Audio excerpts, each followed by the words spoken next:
Christy Shriver, and we're here to discuss books that have changed the world and have changed us. And I'm Gary Shriver, and this is the How to Love It podcast. This week, we want to discuss the music and the poetry of one of the most gifted hip-hop lyricists of all time. As of this recording, he is the 45th top-selling artist of all time, according to the Recording Industry Association of America. And yes, we're talking about Tupac Shakur. His face is as recognizable as Elvis and Michael Jackson. But his name evokes a lot of mixed messages. Some consider him a hero, others a monetizing villain.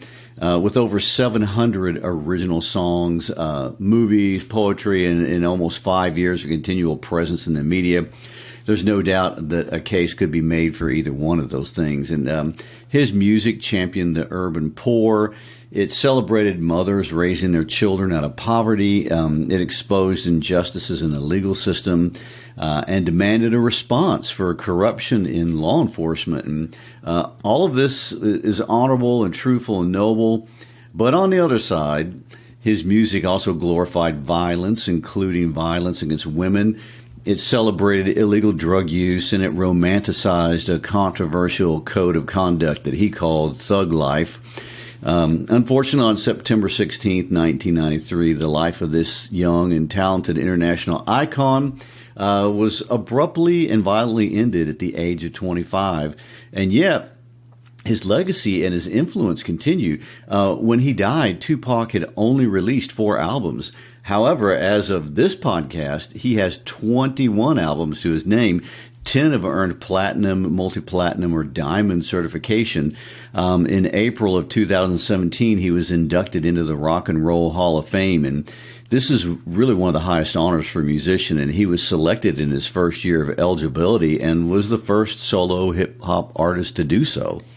Well, you know, his impact is just beyond dispute, and it continues to grow. It doesn't matter if you like his music or not. You can compare him to Elvis or Michael Jackson, and I think it's right to do that. But in some ways, he resembles John Lennon or Kurt Cobain because he seems to have spoken for a generation. His picture, it's on T-shirts, it's on bumper stickers, it's on walls because he seems to represent something. His music is used as anthems for people's lives. Most notably, the song Changes was used as an anthem for the worldwide protest against the murder of George Floyd in 2020. Today, we want to explore his work and some of the influences that shaped him as a person. We can only speculate, now how his life and his voice would have changed or developed had he been given a chance to mature into adulthood. Would he have gotten more involved in politics and social justice like his mother? Would he have pursued a career in acting, maybe in lieu of music, like other artists like Will Smith? Would he have parted ways with Suge Knight, who some hold responsible for his death? How might his music have changed? Of course, nobody knows any of this. What we can do is admire the truthfulness, the genius, and the beauty and the art of Tupac's written word and the passion with which he spoke it. After 25 years of posthumous success, he also has earned a notable place in the literary world. If he is still being read and listened to, it's because there's something about what he says that's eternal. His words speak to man's condition on this earth, and it moves beyond the urban setting of his childhood or the political or social problems that he spoke to directly. There is something eternal about Tupac, and to use his words, he is a rose that grew from concrete. Christy, that metaphor is the title of the book of poetry that was published in 1999 by Layla Steinberg. It was compiled from handwritten poems that had been saved by Steinberg, who was his first manager. And when it was published, award-winning poet and university professor Nikki Giovanni wrote a beautiful foreword introducing his poetry to the world as serious art. Which is something that people don't think about when they think about rap music. And I want to add, though, that if you do buy his book of poetry, the first thing you notice is that it's written and published in his own handwriting. On the left side of every page is this facsimile of his original handwritten verse, and it's cute. There's little doodles in the margins and personalized touches. His handwriting's neat. But we can also see, even in the handwriting, that there's art in his syntax and style, which is remarkable when we think about the fact that he wrote all these poems as a 17-year-old kid with very limited education.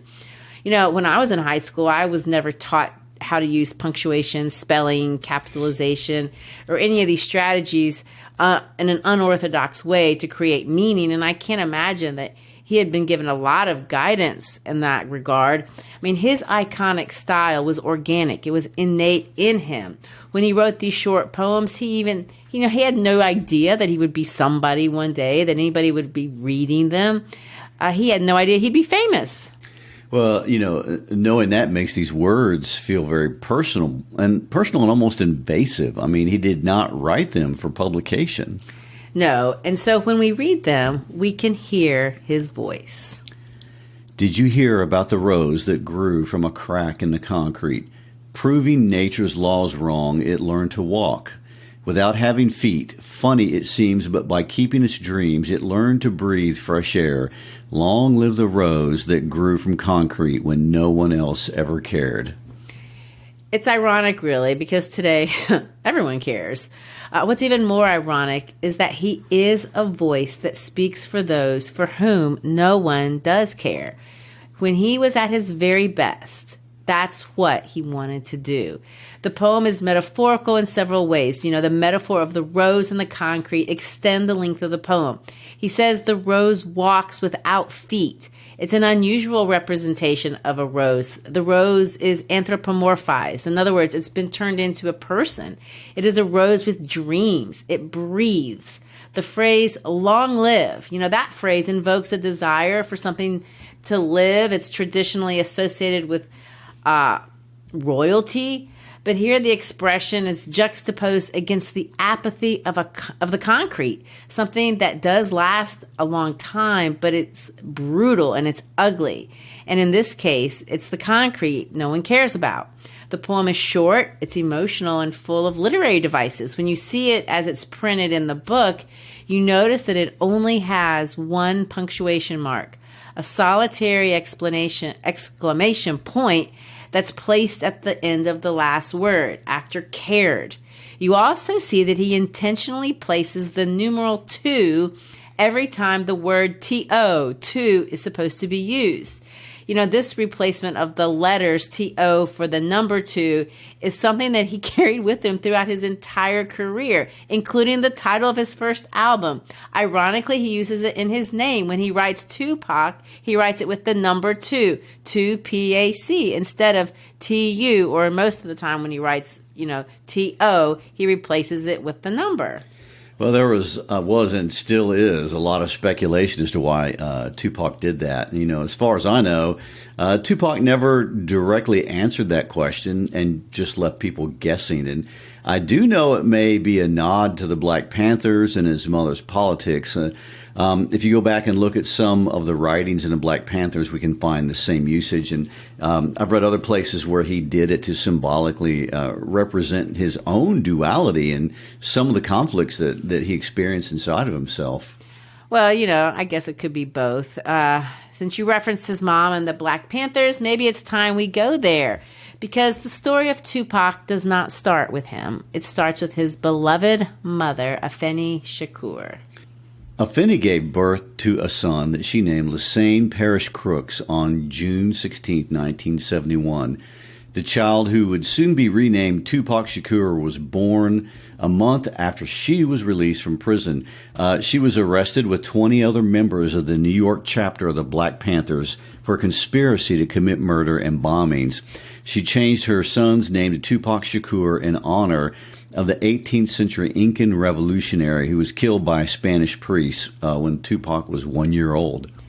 Afeni had this to say about her son's birth. I got pregnant while I was out on bail.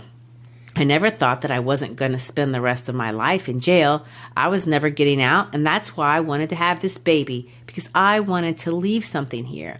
If I thought I was getting out, I would have never had the baby. I probably would have gotten an abortion. Gary, this would have been a radical world to be born into. What do you think? What was, or really, what is the Black Panther Party? Well, remember the 1960s in the United States, it was marked by the importance and really the influence of the civil rights movement, and historically overwhelming. And we've discussed on a podcast the leadership and the message of Dr. Martin Luther King Jr. in the past. But the civil rights movement really extended beyond Dr. King.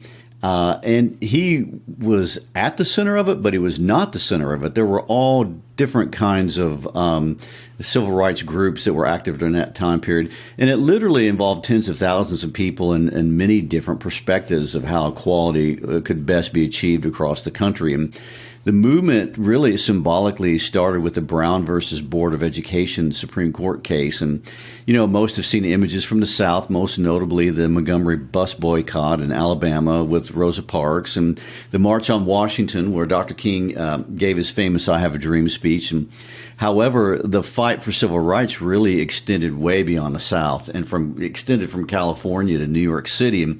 And not all African American civil rights leaders really embraced Dr. King's nonviolent approach and methodology. One of these groups was the Black Panthers. It was started in Oakland, California by two men, Huey Newton and Bobby Seale. And this group was revolutionary. It had a black nationalistic ideology. It was socialistic, but what made it most controversial was that it was an armed group and it believed in forceful resistance. And the Black Panthers had no interest in a pacifist integration, and they came into conflict with the state of California and even the federal government at various times. And one famous example was in 1969 when events turned violent on the campus of UCLA and supporters of a different organization were murdered. And when most people hear the term Black Panthers, the violent headlines from the news is really what comes to mind first.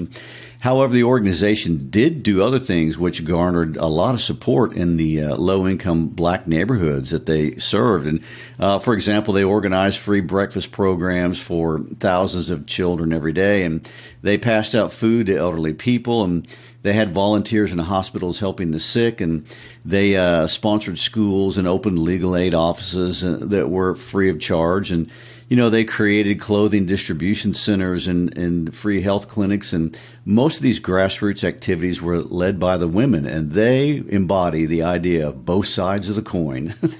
Well, and this is how Tupac's mother got involved when she joined the organization. She was a revolutionary for sure. She was immediately inspired when she heard Bobby Seale speak.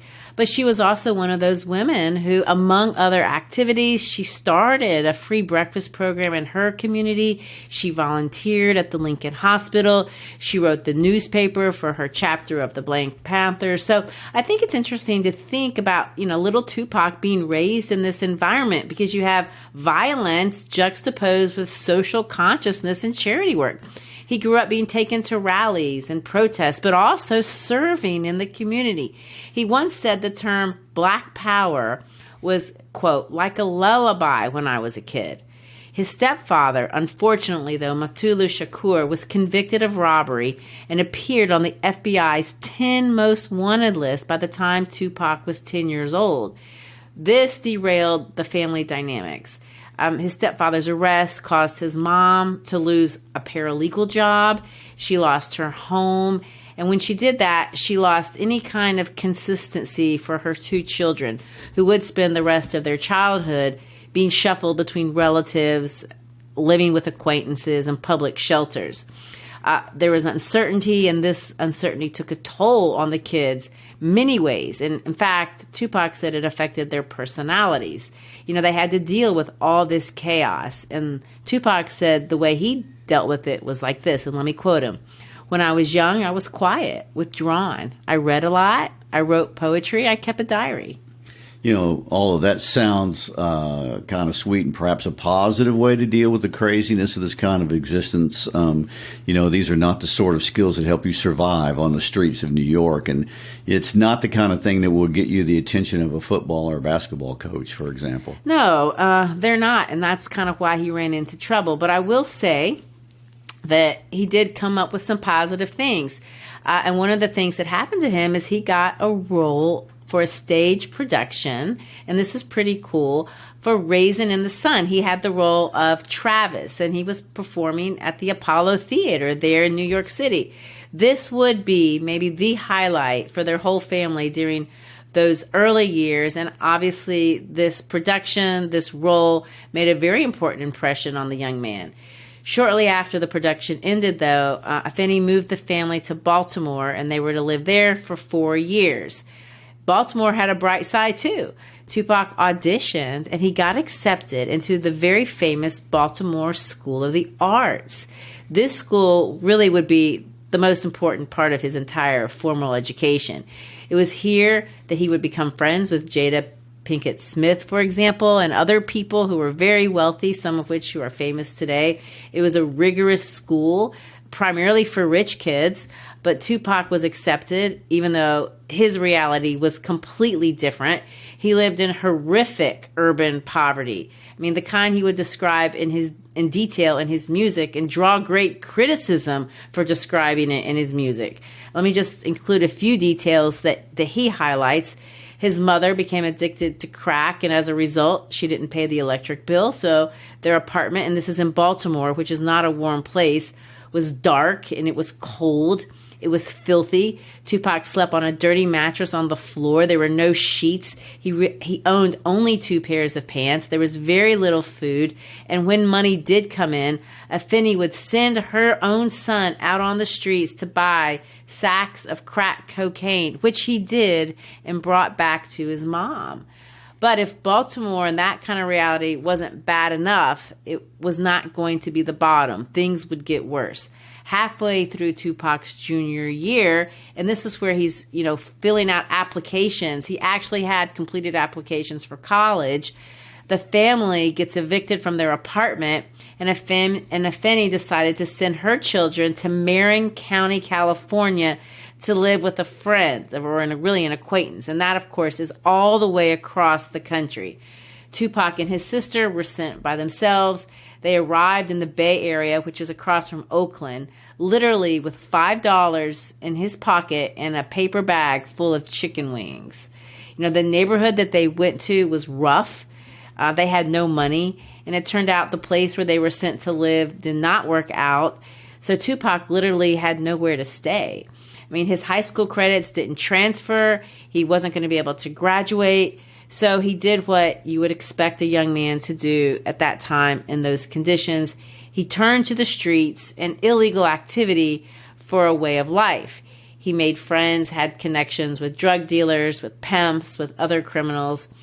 By the time he was 17, when he was meeting Layla Steinberg, things even on the streets had not gone too well, because it turns out he was not a very good drug dealer, and the drug career wasn't working.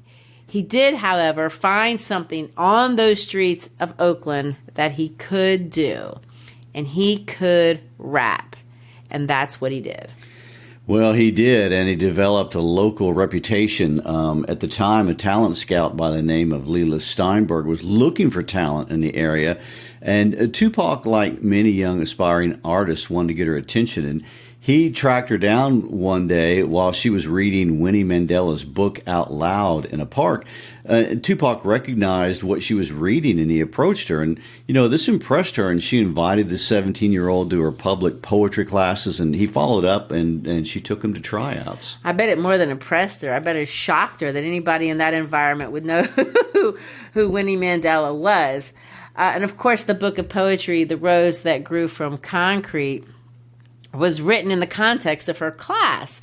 And they would read these poems in this little class. This was a bright spot for sure in Tupac's life. But his personal life at the time just wasn't good. His mother was still addicted to drugs. I mean, he was living at this starvation level poverty. He was struggling with hunger. He was homeless. But Layla saw talent in the young man. The handwritten poems that Tupac wrote for the class, she kept. And these are the ones that were published after his death. Now that we know the context of his life and the context in which he wrote the poems, I think that they're more interesting to read.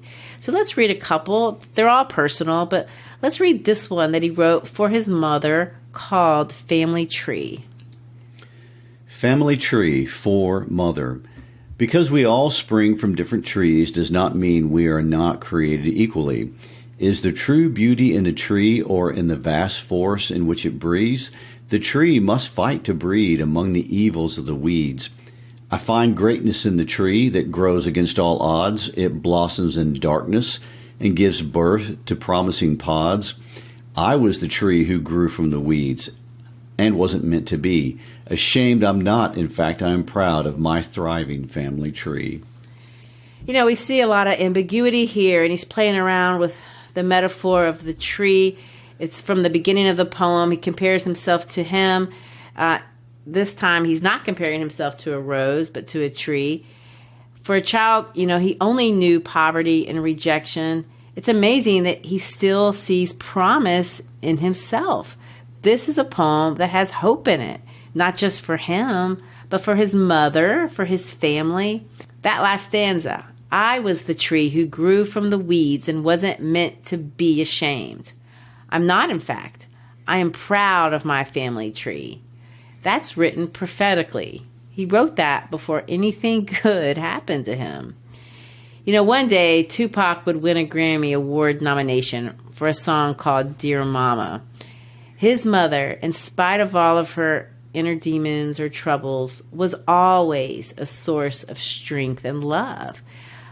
Here's one more that he wrote for her during those difficult days, and it's called When Your Hero Falls. For my hero, my mother. Let's read that one. When your hero falls from grace, all fairy tales are uncovered, myths exposed, and pain magnified.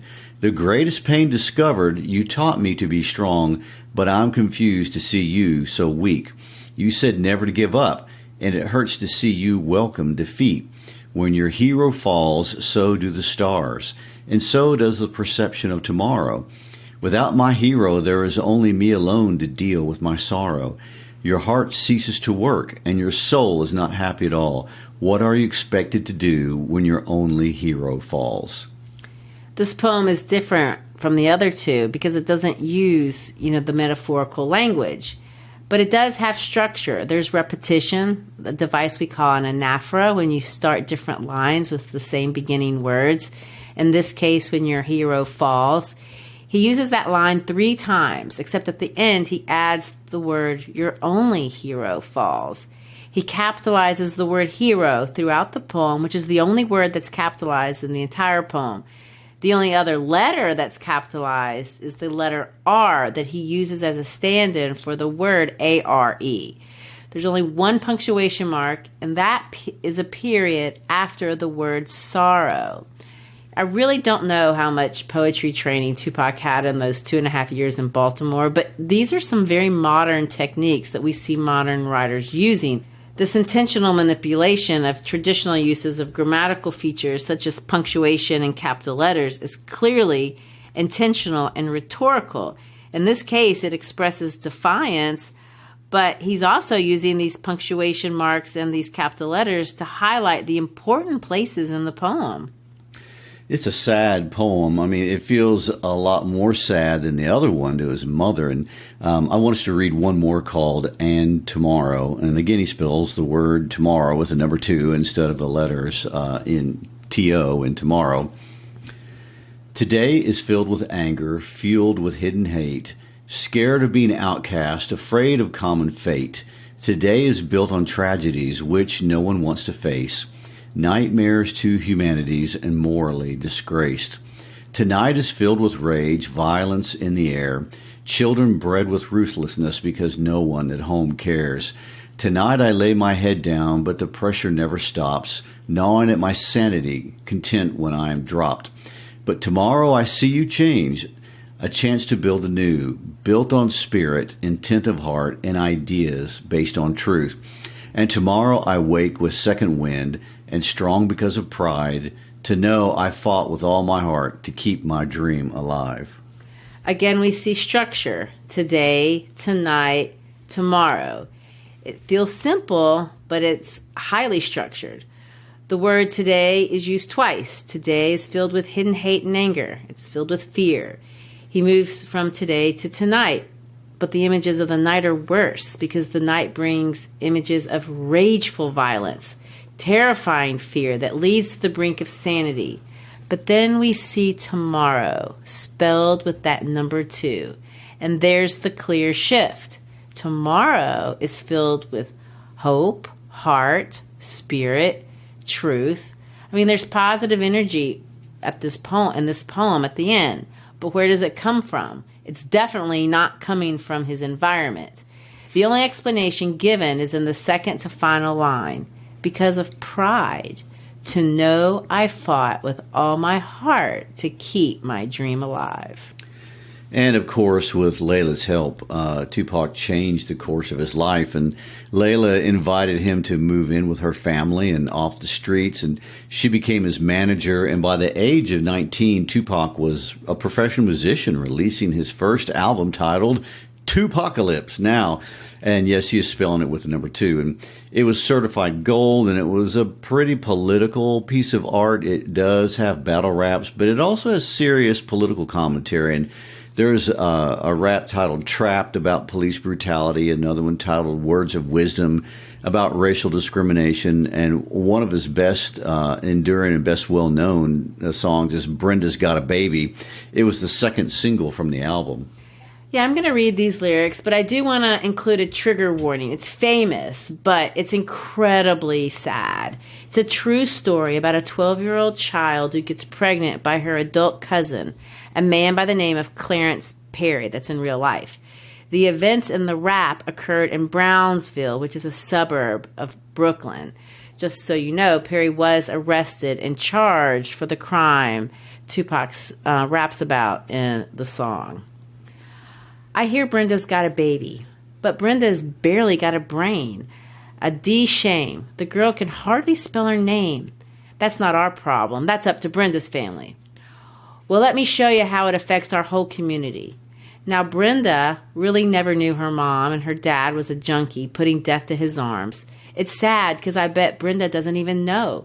Just because you're in the ghetto doesn't mean you can't grow. You can't grow. But oh, that's a thought. My own revelation. Do whatever it takes to resist the temptation. Brenda got herself a boyfriend. Her boyfriend was her cousin. Now let's watch the joy end. She tried to hide her pregnancy from her family, who really didn't care to see or give a dang if she went out and had a church of kids. As long as when the check came, they got first dibs. Now Brenda's belly is getting bigger, but no one seems to notice any change in her figure. She's 12 years old and she's having a baby, in love with the molester who's sexing her crazy. And also she thinks that he'll be with her forever, and dreams of a world with the two of them are together. Whatever. He left her and she had the baby solo. She had it on the bathroom floor and didn't know so.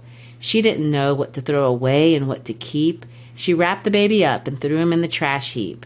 I guess she thought she'd get away, wouldn't hear the cries. She didn't realize how much the little baby had her eyes. Now the baby's in the trash heap, bawling. Mama can't help her, but it hurts to hear her calling. Brenda wants to run away. Mama say, you making me lose pay, and social workers here every day. Now Brenda's got to make her own way. Can't go to her family. They won't let her stay.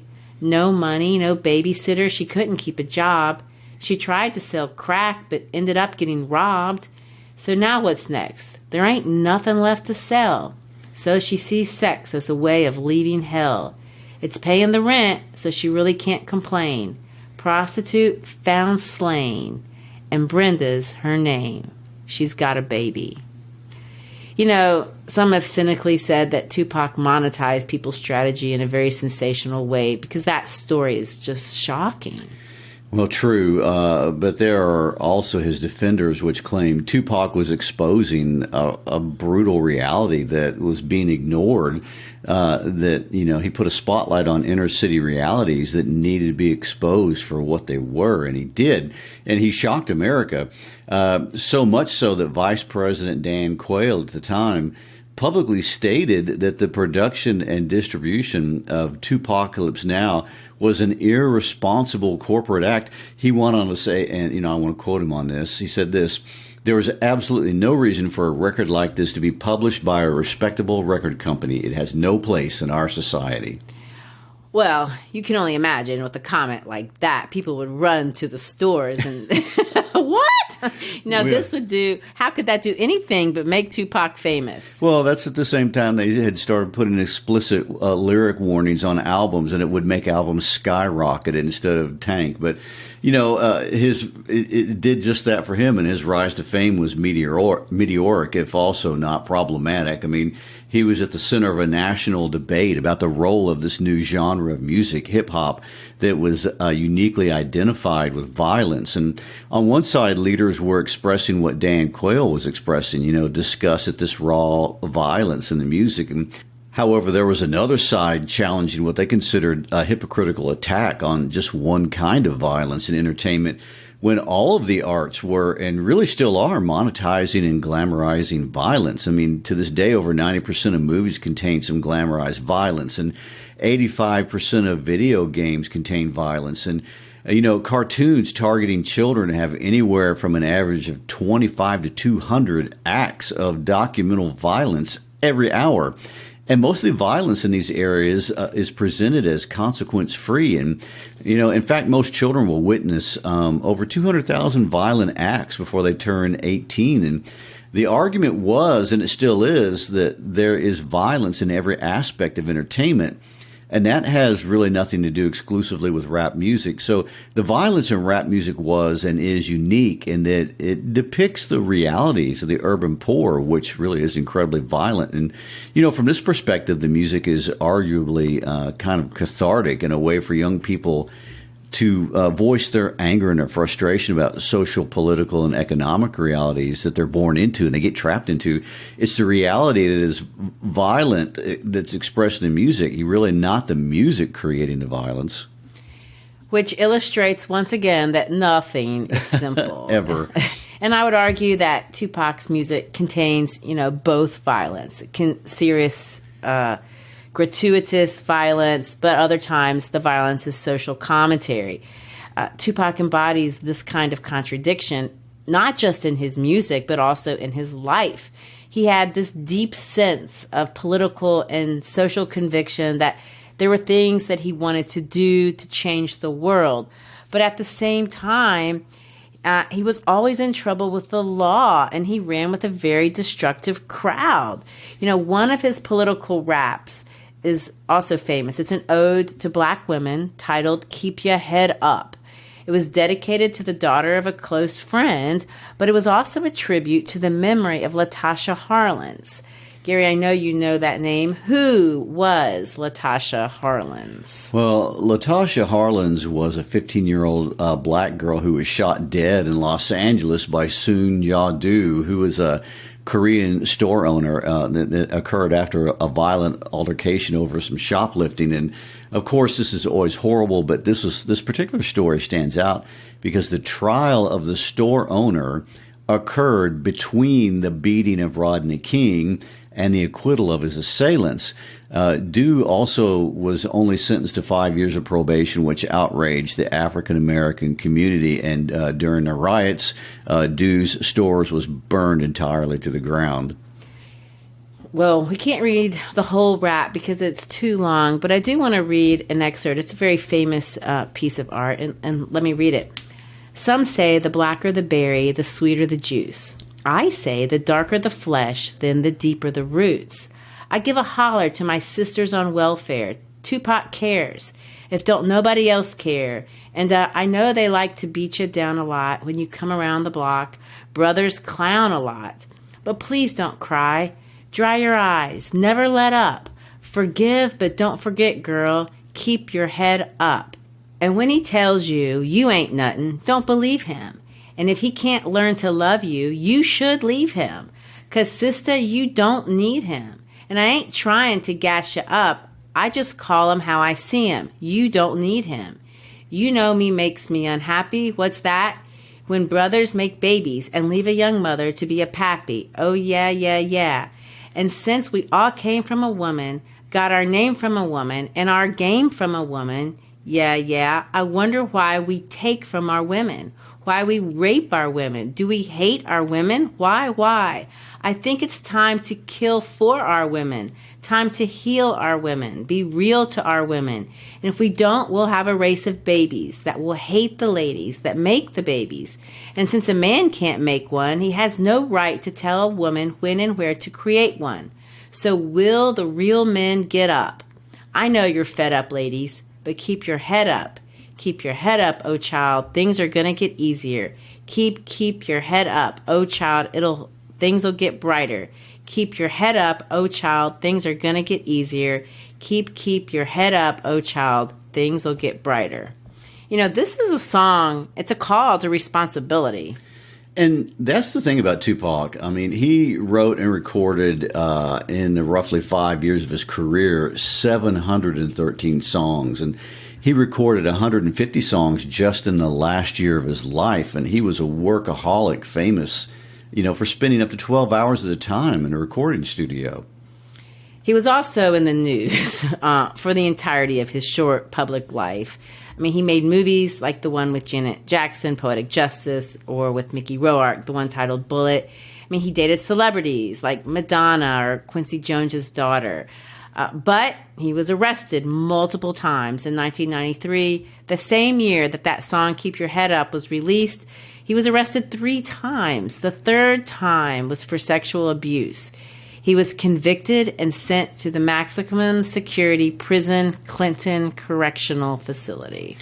And the Clinton facility was notorious. It housed New York's most serious criminal offenders. For example, the famous Son of Sam killer, David Berkowitz. And it was known for the violence between the prisoners and the guards. And this was really one of the most terrorizing, violent environments in the United States at the time that Tupac arrived there. And while in prison, Tupac released an album that was titled Me Against the World.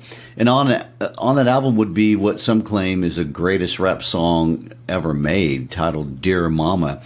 He said he did not write this song just for himself, but for the thousands of young men and women like him. And, this entire album deals with pain and isolation and fear and death. And, we won't read the entire rap because it's long, but we'll read an excerpt.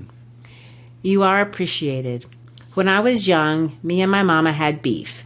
17 years old, kicked out on the streets. Though back at the time, I never thought I'd see her face. Ain't a woman alive that could take my mama's place. Suspended from school and scared to go home, I was a fool with the big boys breaking all the rules. I shed tears with my baby sister over the years. We was poorer than the other little kids. And even though we had different daddies, the same drama when things went wrong, we'd blame Mama.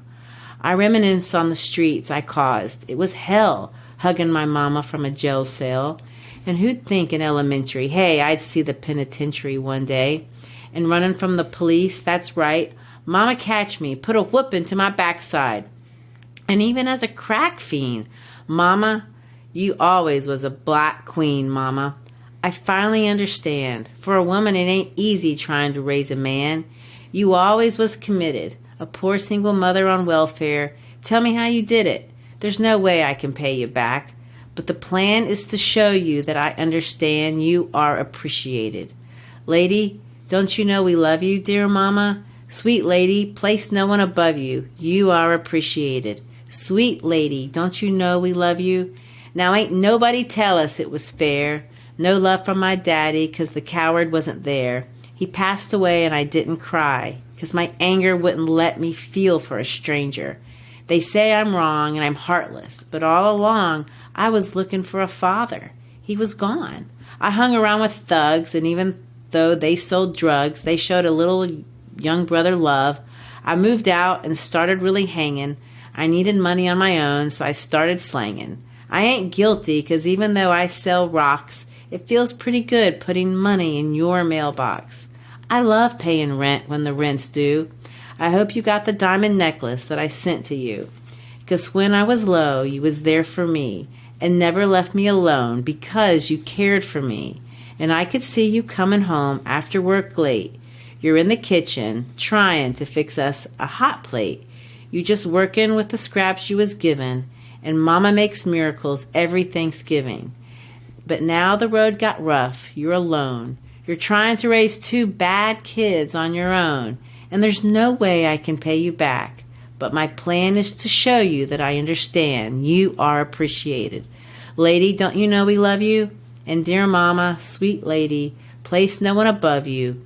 You are appreciated, sweet lady. Don't you know we love you?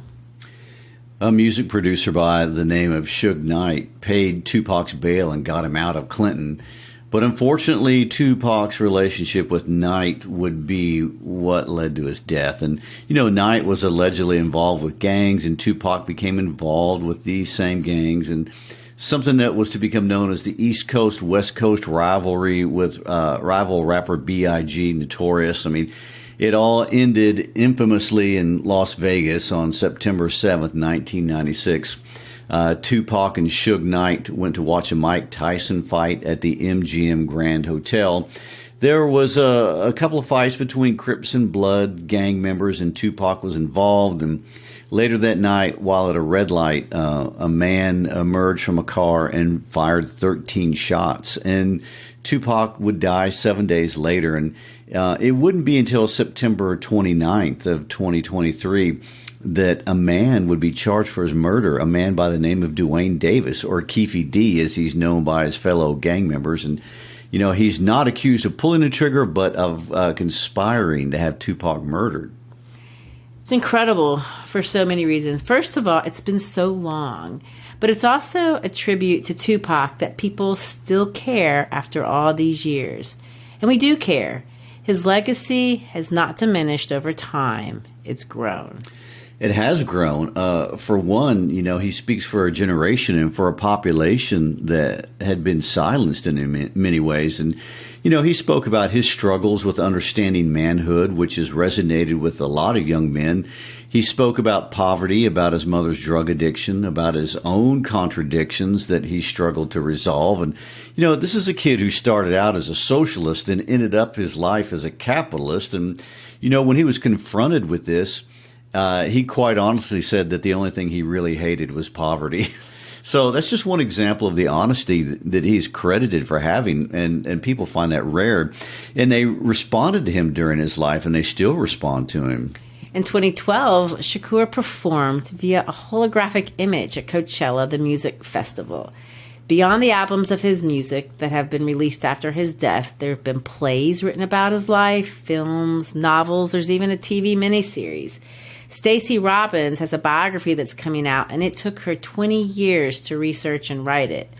The world has seen itself in Tupac. Some of it is ugly, but some of it is beautiful. And we'll end this podcast giving Tupac the last words. Not the rapper, but Tupac the poet. This little 4-line poem comes out of that same collection that he penned at age 17. And with these words, we'll end. Strength is overcome by weakness. Joy is overcome by pain. The night is overcome by brightness. And love, it remains the same.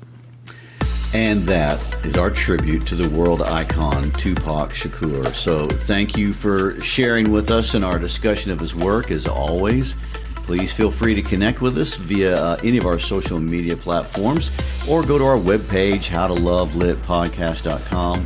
If you enjoyed this episode, please give it a 5-star rating. Check it out on YouTube, Apple, or wherever you listen to podcasts. And also, share an episode with a friend. Remember, it's only when you share that we grow. Peace out.